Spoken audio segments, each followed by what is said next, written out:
Hello everyone, welcome back to my channel. सबसे पहले thank you so much आप सबको। आप सबने मुझे विशेस दिया, उसके लिए थैंक यू सो मच।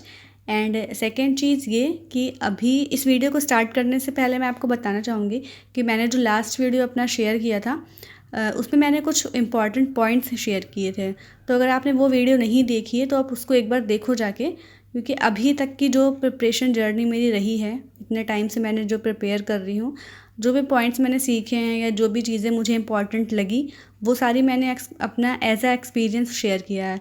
तो आप एक बार उसको जाके ज़रूर देखो एंड हो सके तो वो सारे पॉइंट्स आप फॉलो भी करो। सो आज का टॉपिक स्टार्ट करते हैं। जैसे कि हम सबको पता है कि अगर अक्टूबर को अगर आप काउंट ना करो तो आपके पास अप्रॉक्स 50 डेज़ रह गए हैं एग्ज़ाम के लिए। इस 50 डेज़ को किस तरीके से आपको यूटिलाइज़ करना है, किस तरह से आप अपनी, अगर आपने अभी तक की भी पढ़ाई स्टार्ट नहीं किया है तो आप किस तरह पढ़ाई कर सकते हो। तो ये चीज़ तो अभी सबको पता ही है। नॉन टेक्निकल है एंड टेक्निकल है। नॉन टेक्निकल में रीजनिंग 50 मार्क्स की, जीके 50 मार्क्स का है, एंड टेक्निकल में प्री 100 मार्क्स का है एंड मेंस आपका 300 मार्क्स का है। तो ओवरऑल तो हमारा टेक्निकल का वेटेज काफ़ी ज़्यादा है, 400 मार्क्स का है। तो वो तो फॉर श्योर हमें अच्छे से पढ़ना ही पढ़ना है। लेकिन नॉन टेक्निकल में भी रीजनिंग और जीके, जीके को पूरी तरह से आप इग्नोर नहीं कर सकते हो, जबकि अभी जीके का काफ़ी कम वेटेज हो गया है। बिल्कुल मत इग्नोर करो। थोड़ी बहुत चीज़ें अभी मैं आपको वीडियो में आगे बताऊंगी कि आपको किस तरीके से पढ़ना है। सिर्फ उतनी ही चीज़ें करके जाओ, बाकी जीके में बहुत ज़्यादा पढ़ने की कोई नीड नहीं है अब। एंड आपके 1/3 नेगेटिव मार्किंग है, तो आप ज़्यादा इसमें तुक्का भी नहीं लगा सकते हो।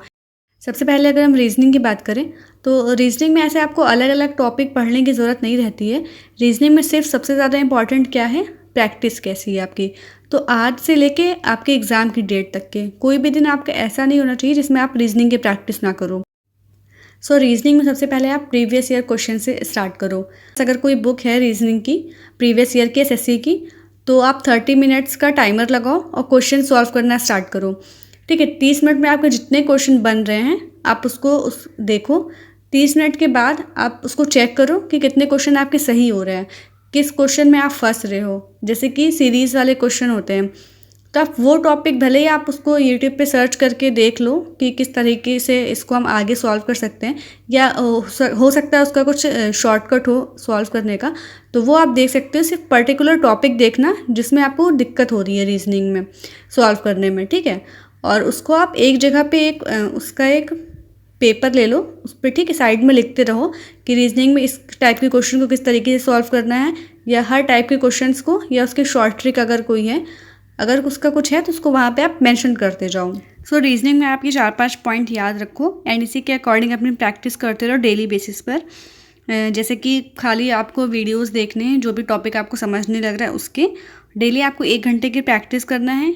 प्रीवियस ईयर क्वेश्चंस लगाने हैं विद टाइम, और अगर आप मॉक भी लगा रहे हो तो उसमें भी मैक्सिमम 30 to 40 मिनट्स ही दो रीजनिंग के लिए, उतनी टाइम में आप अपना रीजनिंग सॉल्व करो। एंड उसके अलावा नोट्स बना लो। नोट्स एज सच कुछ बहुत ज़्यादा नोट्स नहीं बनाने, बस साइड में क्वेश्चंस लिख लो, कुछ अलग टाइप का अगर क्वेश्चन आ रहा है तो, या उसका कुछ ट्रिक है तो उसको लिख लो, बस इतना ही करना है रीजनिंग में। जैसे कि मेरे पास ये बुक है, ठीक है, मैंने इसको सॉल्व किया था जब मेरा एग्ज़ाम था पिछली बार। तो इसको मैंने 30 मिनट का टाइमर लगाया, उसके बाद मैंने सॉल्व करना स्टार्ट किया। ठीक है, सारे 50 क्वेश्चन सॉल्व कर लिए। उसके बाद आप चेक करो, आंसर मैच करो कि आपके कितने मार्क्स बन रहे हैं। अब इसमें आप देखो, जैसे कि मेरा इसमें कुछ कुछ क्वेश्चंस गलत हुए हैं। जैसे कि एक मेरा ये ब्लड रिलेशन वाला क्वेश्चन गलत हुआ था, एंड एक आधे और भी क्वेश्चन गलत हुआ था। जो भी क्वेश्चन आपके गलत हो रहे हैं उसको आप पढ़ सकते हो जाके यूट्यूब पर, और ऐसे आप डेली प्रैक्टिस करो। डेली 50 क्वेश्चंस तो आप लगाओ, और अगर आपके पास बुक है तो बुक से लगाओ, नहीं तो फिर आप टेस्ट बुक, टेस्ट सीरीज़ अगर आपके पास है तो वहाँ से जाके भी आप क्वेश्चन सॉल्व कर सकते हो। तो डेली प्रैक्टिस करो। रीजनिंग सिर्फ और सिर्फ प्रैक्टिस से ही अच्छी हो सकती है आपकी, और जो टॉपिक आपको नहीं आ रहे उसको अच्छे से इम्प्रूव करो, और टाइमिंग देखो कि कौन से क्वेश्चंस में आपको ज़्यादा टाइम लग रहा है, तो उस टाइप के क्वेश्चन को आप ज़्यादा सॉल्व करो, ठीक है। जीके की बात करें तो जीके में वैसे तो आप देखो तो बहुत सारी चीज़ें पढ़ने के लिए, बट हमें क्योंकि जीके का पोर्शन बहुत कम है, सिर्फ 50 मार्क्स का जीके आना है, तो उतना ज़्यादा आपको डीप पढ़ने की नीड नहीं है। वैसे इसमें history, geography, polity, science, economics, current affairs, इतनी चीज़ें हैं पढ़ने के लिए। बट आपको जैसे हिस्ट्री में आप कुछ इंपॉर्टेंट टॉपिक्स पढ़ लो, और इसके लिए बुक अगर आप चाहो तो आप मनोहर पांडे की काफ़ी अच्छी बुक है, उससे आप पढ़ सकते हो, क्योंकि उसमें टू द पॉइंट चीज़ें दी हैं। फॉर एग्जांपल अगर आप यूट्यूब पे वीडियो देख रहे हो और आप मॉडर्न हिस्ट्री की वीडियो देख रहे हो, तो आपको एक ओवरव्यू पता होना चाहिए उसका कि उसमें क्या क्या आता है। एंड क्वेश्चन प्रैक्टिस करने के लिए आप ब्लैक बुक है अगर आपके पास, या उसका अगर PDF है, तो उसमें लास्ट में 100 इंपॉर्टेंट क्वेश्चंस दिए होते हैं। तो आप चाहो सिर्फ उसको ही बार बार प्रैक्टिस करो, सिर्फ उतने ही क्वेश्चन पढ़ो, अगर आना होगा तो उसमें से ही किसी ना किसी टॉपिक से आ जाएगा।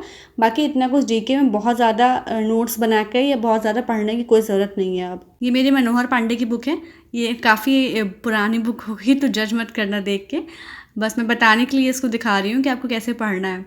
तो फॉर एग्जांपल ये मॉडर्न हिस्ट्री है, तो 10-12 पेज हैं इसमें मॉडर्न हिस्ट्री के, तो आप सिर्फ इसी को मल्टीपल टाइम्स पढ़ो, एक सब्जेक्ट का ओवरव्यू आपको पता लग जाए, बस इतना ही करना है नॉन टेक के सब्जेक्ट में GK में। बाकी बहुत ज़्यादा आप इसको डिटेल्स में मत पढ़ना, वरना फिर आप सिर्फ यही पढ़ते जाओ, क्योंकि अभी आपको टेक्निकल में काफ़ी कुछ पढ़ना बाकी है। ज्योग्राफी में सिर्फ इंडियन ज्योग्राफी पढ़ना, उसमें भी इम्पॉर्टेंट, उसमें बहुत सारी वीडियोस हैं शॉर्ट ट्रिक्स के लिए। For example crazy GK tricks एक चैनल है, वहाँ पे जाके आप पढ़ सकते हो, उनके पास उनकी प्लेलिस्ट भी बनी हुई है, तो वो काफ़ी अच्छा चैनल है। मैंने काफ़ी सारी चीज़ें वहाँ से पढ़ी थी जाके, तो आप एक बार चेक कर सकते हो, अगर आपको सही लगे तो आप वहाँ से पढ़ सकते हो। ठीक है।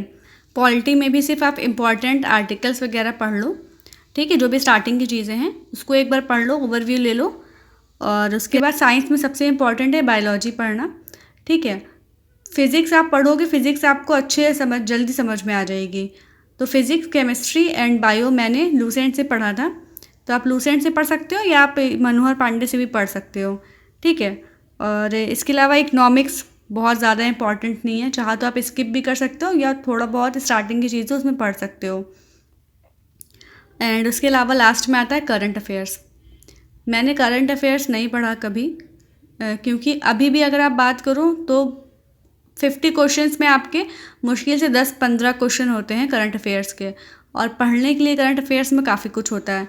तो आप चाहो तो करंट अफेयर्स को आप स्किप कर सकते हो, ठीक है, उसको आप स्किप कर दो। या पढ़ना भी है तो उसमें बहुत इंपॉर्टेंट चीज़ें, जैसे कि न्यू अपॉइंटमेंट किसके हुए हैं या इंपॉर्टेंट गेम्स है, तो ये सारी चीज़ें इंपॉर्टेंट है, वो आप लास्ट टाइम पे पढ़ना जाके, ठीक है, जब थोड़ा टाइम बाकी होगा। उसके पहले ये सारी चीज़ें करो। और हाँ, क्वेश्चन प्रैक्टिस करने के लिए आप ब्लैक बुक, ठीक है, ब्लैक बुक में पूरे सारे क्वेश्चंस मत करना, लास्ट में इंपॉर्टेंट क्वेश्चंस दिए होते हैं, हर सब्जेक्ट के बाद में 100 क्वेश्चन दिए रहते हैं इंपॉर्टेंट, सिर्फ वो क्वेश्चन पढ़ो जाके, और उसी को बार बार मल्टीपल टाइम्स उसी को पढ़ो, ठीक है। उसके अलावा आप टेस्ट लगाओ, टेस्ट में जो क्वेश्चंस आ रहे हैं उसको रिवीजन कर लो, बस इतना ही आप GK और रीजनिंग करो, इतना ही काफ़ी रहेगा आपको करने के लिए।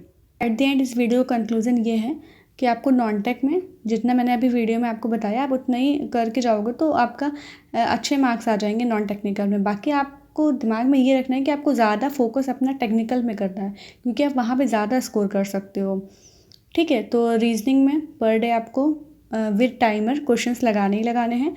जो टॉपिक आपका फर्स्ट रहा है उसकी वीडियोस देख के उसको आप अलग से कहीं नोट्स बना के उधर टॉपिक लिख लो या क्वेश्चन लिख लो कि कैसे उसको सॉल्व करना है, ठीक है। बाकी GK में आप मनोहर पांडे से पढ़ सकते हो, ज़्यादा डीप टॉपिक नहीं पढ़ना है अभी, ओवरव्यू लेना है सिर्फ सब्जेक्ट का, और ऊपर ऊपर की जो चीज़ें हैं सिर्फ वही पढ़ना है। ज़्यादा डीप आप अगर आप GK पढ़ने बैठोगे तो आप GK ही पढ़ते रह जाओगे और एग्ज़ाम आ जाएगा। 50 डेज़ अभी वैसे तो बहुत कम टाइम है, अब टेक्निकल में काफ़ी टाइम लगने वाला है। तो GK और रीजनिंग में सिर्फ इतना ही करो, और उसके बाद अपने मॉक लगाओ, उसमें अच्छे नंबर आपके आ जाएंगे। आई होप आपको ये वीडियो अच्छी लगी होगी। Thank you so much, bye bye.